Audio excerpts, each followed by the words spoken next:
భగవద్ ఆరాధన చేయాలనుకున్నా, లేదు పితృదేవత ఆరాధన చేయాలనుకున్నా, లేదా ఇంకా ఏ ఆరాధన చేయాలనుకున్నా, తప్పనిసరిగా మనకు స్మృతులు చెప్పిన విధానంలో చేయాలి. స్మృతులు వేదాన్ని అనుసరించి అందించబడ్డాయి. స్మృతి అంటే జ్ఞాపకం అని ఒక అర్థం. మహర్షులు వేదాల్లో చెప్పిన వాటిని గుర్తుపెట్టుకొని మనకు అందించినటువంటివి స్మృతులు. అలాంటి స్మృతులలో పరాశర స్మృతి అనేది ఒకటి ప్రసిద్ధమై ఇప్పుడు దొరుకుతోంది. చాలామంది అంటున్నారు పరాశర స్మృతి ఇప్పుడు కలియుగంలో ప్రధానమైనది అని అంటున్నారు. అన్ని స్మృతులు ప్రధానమైనవే. ఒక దాంట్లో లేనిది ఇంకో దాంట్లో ఉంటుంది. ఒక దాంట్లో మనకి ఇబ్బంది కలిగించేదాన్ని ఇంకొకటి మనకి ఎలా చేయాలి అని తెలియజేస్తుంది. వీటిని అమెండ్మెంట్స్ అంటారు. వీటిలో కొన్ని ప్రక్షిప్తాలు కూడా ఉండి ఉండొచ్చు. భగవద్ ఆరాధన చేసేటటువంటి వాడు, లేకపోతే ఏదైనా కర్మ చేసేవాడు, లేకపోతే బాగా ఏ పని చేయకపోయినా తప్పనిసరిగా మానవుడు ఆస్తికుడై ఉన్నాడు అంటే వాడు పుండ్రధారణ చేసుకోవాలి. ఇది మన ఆస్తిక్యానికి గుర్తు. పుండ్రధారణ అంటే బొట్టు పెట్టుకోవడం అని మన వాళ్ళు అంటున్నారు. సరే, ఏదో ఒక బొట్టు పెట్టుకోవడం అని అంటున్నారు. ఏదో ఒక పదార్థాన్ని తింటామా ఆకలి తీర్చుకోవడానికి? ఏది తిన్నా ఆకలి తీరుతుంది కదండి. కాదండి, బియ్యమే కదండి, దాంతోనే మేము చేసామండి, పులిహోర చేసాము, దద్దోజనం చేసాము, బిర్యానీ చేసామండి, ఆ బిర్యానీలో ఏవో ముక్కలు వేసుకుని ఆ బిర్యానీ చేసుకున్నామండి, ఏదైనా పర్వాలేదండి తిన్నామండి అని సమర్థించుకుంటారా? శాస్త్రం చెప్పినట్లుగానే చేస్తారా? అంటే పుండ్రధారణ విషయంలో, బొట్టు పెట్టుకోవడం విషయంలో శాస్త్రం చెప్పినట్టుగా చేసుకుంటే నష్టమేమిటి? పరాశర స్మృతి ఒక విషయాన్ని తెలియజేస్తుంది. పుండ్రధారణ అనేది పుండ్ర ప్రకరణం అనే ప్రకరణంలో మనకు కనిపిస్తుంది. పుండ్రము ఇలాగనే పెట్టాలి, ఊర్ధ్వముగానే పెట్టాలి. అయితే ఈ పెట్టేటటువంటి విధానాల్లో, పదార్థాల్లో తేడాలు ఉండొచ్చు.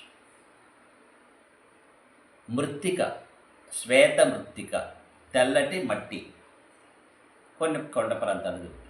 పసుపు పచ్చని దొరుకుతుంది, అది కూడా పెట్టుకోవచ్చు అన్నది పరాశర స్మృతి. పుట్టమన్ను జాగ్రత్తగా తెచ్చి దాన్ని కూడా పెట్టుకోవచ్చు అని చెప్తోంది పరాశర స్మృతి. కొన్ని గ్రంథాల్లో తులసి మొక్క ముందు ఉండేటటువంటి, క్రింద ఉండేటటువంటి మన్ను కూడా మనం పుండ్రధారణకు వినియోగించవచ్చు అని చెప్తుంది. అంటే ఏది దొరకనప్పుడు, కానీ పుండ్రధారణ అంటే తెల్లని మన్ను,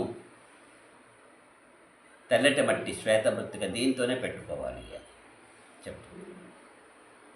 దాన్ని ఇంకా విస్తరించి ఇంకొంతమంది మహర్షులు ఇది ఎలా పెట్టాలని కూడా చెప్పారు. అక్కడ పరాశర మహర్షి ఊర్ధ్వముగానే పెట్టాలి, పైకి లేచేటట్టుగా, కింది నుంచి పైకి పెట్టాలి. అంతేగాని పై నుంచి కిందికి పెట్టడం కాదు, కింది నుంచి పైకి పెట్టాలి. దీని గురించి ఇంక కొంతమంది మహర్షి తుల్యులు కొన్ని గ్రంథాలు రాశారు. వీటిని రెండింటినీ కూడా భగవంతుని యొక్క పాదాలు అని అభివర్ణించారు. భగవంతుని పాదాలు అయినప్పుడు అలా పెట్టి వదిలేస్తామా? వాటి కిందన ఏదైనా ఆధారం పెట్టాలి కదా. పాదుకులు పెట్టేటప్పుడు కిందన ఏదో ఒక పుష్పాన్ని పెట్టి దాని మీద పాదుకులు పెడతాం. అదిగో ఇదే ఆ పుష్పం, కమలం. దాని కిందన కాడతో సహా పెట్టి దాని మీద భగవంతుని యొక్క పాదాలని పెట్టడం అనేది మంచి సంప్రదాయం అని మన పెద్దలు చెప్పారు. అయితే ఇది కూడా ఒకటేనా? కాదండి, 12 స్థానాల్లో మనం పెట్టుకుందాం. ఇది పైది కేశవాయ నమః ఇది అనుకుందాం పెట్టుకునేటప్పుడు. ఇక్కడ మధ్యలో నారాయణాయ నమః నాభి దగ్గర, మాధవాయ నమః, గోవిందాయ నమః, కుడి ప్రక్కనే విష్ణవే నమః, తర్వాత ఇక్కడ మధుసూదనాయ నమః.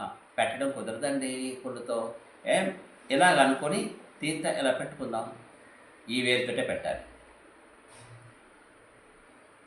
కేశవాయ నమః, నారాయణాయ నమః, మాధవాయ నమః, గోవిందాయ నమః, విష్ణవే నమః, మధుసూదనాయ నమః, త్రివిక్రమాయ నమః, వామనాయ నమః, శ్రీధరాయ నమః. వెనక ప్రక్క కూడా ఋషికేశాయ నమః, పైన ఇక్కడ పద్మనాభాయ నమః అని ఈ వేరుతోనే పెట్టుకోవాలి. తర్వాత మరి పరమాత్మ యొక్క దివ్య పాదార విందమును పెట్టామంటే అక్కడ అమ్మవారు కూడా ఉండాలిగా. ఆవిడ్ని శ్రీ మహాలక్ష్మి అంటాం. ఆవిడ్ని గౌరీ అని కూడా అంటాం. ఎందుకంటే గౌరవర్ణము కలిగినది. గౌరవర్ణం అంటే పసుపు రంగు అని అర్థం. గౌరీ అని కూడా అంటాం. ఇంకా హరిద్ర, హరిం ద్రావయతి హరిద్ర, హరిని ద్రవింపచేసేది. అటువంటి పసుపుతో చేసిన ఒక చూర్ణం, శ్రీ చూర్ణం. దాని పేరు శ్రీ చూర్ణం. శ్రీ అంటే లక్ష్మీదేవికి సంబంధించినటువంటి ఒక చూర్ణం. ఆ చూర్ణాన్ని మధ్యలో ధరిస్తాం. ఇలా అది కూడా నిడివిగానే ధరించాలి, కింద నుంచి పైకి. అది జ్యోతి ఆకారంగా పెట్టుకోవాలి, లేక వెదురు ఆకు ఆకారంలో పెట్టుకోవాలి అని కూడా శాస్త్రం చెప్తుంది. ఇక ఇక్కడ ఒక దగ్గరైనా అంటే అది ఎక్కడెక్కడైతే మనం పుండ్రాన్ని ధరించామో, శ్వేతమృత్తికను ధరించామో, దీన్ని తిరుమణి అని కూడా అంటారు. శ్రేష్టమైనటువంటి మణి తిరుమణి.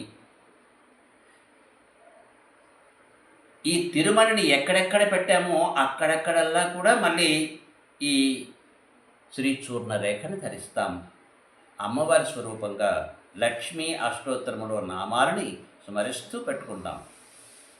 ప్రకృత్యై నమః, వికృత్యై నమః, విద్యాయ నమః, సర్వభూతహితప్రదాయ నమః, శ్రద్ధాయ నమః, విభూత్యై నమః, సురభ్యై నమః, పరమాత్మికాయ నమః, వాచ్యై నమః, పద్మాలయాయ నమః, పద్మాయ. ఇలాగా అమ్మవారి నామాలని స్మరిస్తూ పెట్టుకుంటాం.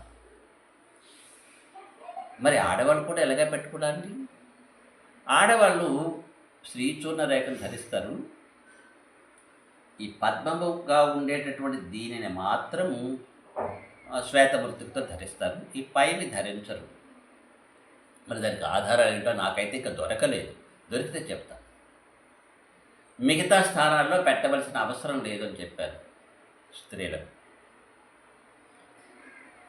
మరి ఎందుకలా చెప్పారో, స్త్రీలు నిత్య పవిత్రులు అని ఏమో పరాశర స్మృతి చెప్తుంది. స్త్రీలు ఎప్పుడూ కూడా పవిత్రమైన వారే అని. ఈ మాట చెప్తే కొంతమందికి అహంకారం పెరుగుతుందేమో, కొంతమంది మగవాళ్ళకి కోపం వస్తుందేమో, కానీ స్త్రీ ఎప్పుడు కూడా పవిత్రమైనదే అని. కనుక వాళ్ళు లక్ష్మీ స్వరూపాలు అందరూ కూడా. కనుక వాళ్ళు లక్ష్మీ స్వరూపాన్ని ఒక్కదాన్ని ధరిస్తే చాలు అని. కొంతమంది మధ్యలో చందనాన్ని ధరిస్తారండి. అంటే లక్ష్మీదేవికి ఇష్టమైనది చందనం కాబట్టి ఇక్కడ కాస్త సాలగ్రామాన్ని ఆరాధన చేసేటప్పుడు వినియోగించిన చందనాన్ని ఇక్కడ ధరించడం. ఇది దేవతార్చన చేసేవాళ్ళే చేయాలండి, మిగతా వాళ్ళు చేయకూడదా? ఎవరైనా ధరించవచ్చు. అసలు దేవతార్చన అవసరంలా. నువ్వు చేయాలనుకుంటే చెయ్యి, కాదు భగవంతుడికి చేయించబడితే చెయ్యి. భగవంతుడి అనుగ్రహం అది. చేయాలని అనిపించుతుంది, చేయకుండా ఉండలేము, చేస్తాం. చెయ్యాలని అనిపించలేదు నీకు, మానయ్య, పర్వాలేదు. ఎందుకంటే భగవంతుడు చేయించలేదు నీ చేత. కానీ పుండ్రధారణ మాత్రం ఎప్పుడు మర్చిపోవద్దు. ఇది చాలా అవసరమైనది. భగవంతునికి చెందిన వాళ్ళము మనం అనే గుర్తు ఇది. కాబట్టి శివుడిని పూజించేవాళ్ళు వాళ్ళు కూడా ఇలాగే ధరిస్తారు. ఎందుకంటే పరాశర స్మృతి అందరికీ సంబంధించింది. మీరు శక్తిని పూజించినా, శివుడిని పూజించినా, లేక వేరే వేరే దేవతలను పూజించినా, అసలు ఎవరిని పూజించకపోయినా ఊర్ధ్వపుండ్రధారణ అనేదే వైదిక విధానము. ఇంకొక విధానం చెప్పలేదు అక్కడ పరాశర స్మృతిలో. ఇంకోలా పెట్టుకోవచ్చండి, అడ్డుగా పెట్టుకోవచ్చండి, ఇలాగ ఒకటి పెట్టుకోవచ్చండి, ఇక్కడెక్కడ ఇది చుక్కల్లా పెట్టుకోవచ్చండి, ఇలాంటివి చెప్పలే. ఇదొక్కటే చెప్పారు. మరి మీరు ఇష్టం వచ్చినట్టుగా పెట్టుకొని మేము ఎలా పెట్టుకుంటామండి అన్నారనుకోండి, అది మీ ఇష్టం. కానీ పరాశర స్మృతి మాత్రం ఇది ఒక్క విధానాన్ని తెలియజేసింది. ఆచరించండి, భగవంతునికి అభిముఖంగా జీవించండి. జై శ్రీమన్నారాయణ.